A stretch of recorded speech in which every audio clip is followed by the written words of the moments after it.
Hey guys, this is extension to my glass cannon build. That build's in the details. So is the video that I posted earlier, and that's more of a tutorial video that's going to show the build and its advantages. This is more of a reply to some of the things that I've seen on the forums. I go on the forums a lot, the main forums, the Guild Wars 2 Guru, Reddit, um, and some of the stuff I see on there just isn't true, or at least I don't feel like it is. A lot of people are saying, well, if you go this class, you have to build this way, or you have to use these weapons or whatever, and that's the best way to build. And this has dated back since the beta weekends, where I've seen people saying that there's always going to be one way to spec. There's always something that's going. There's always going to be something that's better than the rest. And I disagree. Guild Wars 2 really isn't that way. If you're thinking about a game like World of Warcraft, then I think yes, you're right, because you can only change the abilities by how you spec, and you only get a very small amount of abilities and benefits out of those specs. So you can figure out what's going to be best based on the survivability and damage you do. Also, those abilities are always set. Your weapons aren't going to change anything. But when you change weapons in Guild Wars 2 and you have plenty of weapons to choose from, you change the damage type and you also change all the coefficients on your weapons. So pairing your weapons is completely important. It changes everything on how you're going to build and how you want to play. So I actually didn't even level my ranger past level 30 until I did trial and error and SPVP for hours and hours. I would go in there, I'd try out something, and if I found I was dying, or if I wasn't getting people down fast enough for as I wanted, then I'd go and tweak it, and then I'd try it out again. And I did this a number of times. That's how I found this build, and I'm very happy with it. I didn't want to buy exotics until I figured out what I was doing. You're going to see I'm using the sword here for this entire video, and that's also a response of something I saw on the forums where somebody said the sword's really only used for defensive abilities, the attack's bad, and the defensive abilities need some some more buff. And you know, I said something similar. I didn't say it needed buffs, but I said I used it for defensive reasons to offset going glass cannon. But I didn't say that the damage was bad. I actually said it was better than what I use in my main hand, which is the short bow.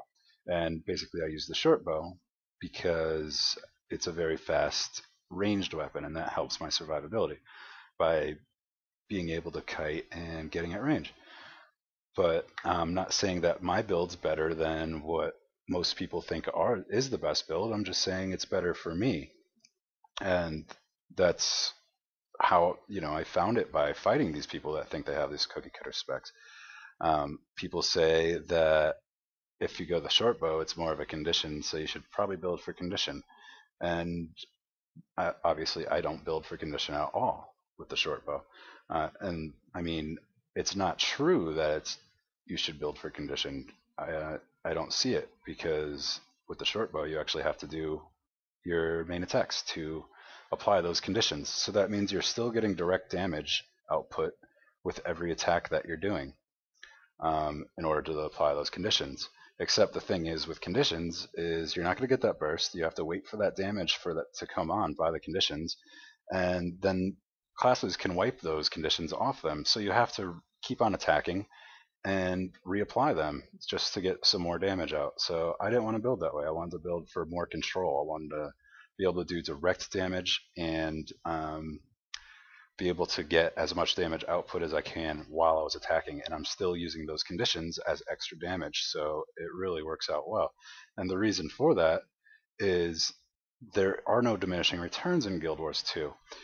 The diminishing returns in other games kind of set how you're going to play because you can only build into something so much before you have to build into something else to get more benefit out of your damage. Guild Wars 2, there are no diminishing returns. Only you're only thwarted by what you can obtain by your gear. So knowing that crit damage scales linearly and crit scales linearly, those two build off of each other and they actually turn into an exponential damage output. And since the short bow is so fast, you're getting crits constantly, and you're getting a lot of them. So even though it's small damage, it doesn't really matter because you're making it up for it in your damage per second. That's not to say that condition builds are worse off. A lot of people are more successful with condition builds, and they found that that's how they like to play, and so they're better at it than they would be at a different build. So it works for them, and that's really what I'm just trying to say here.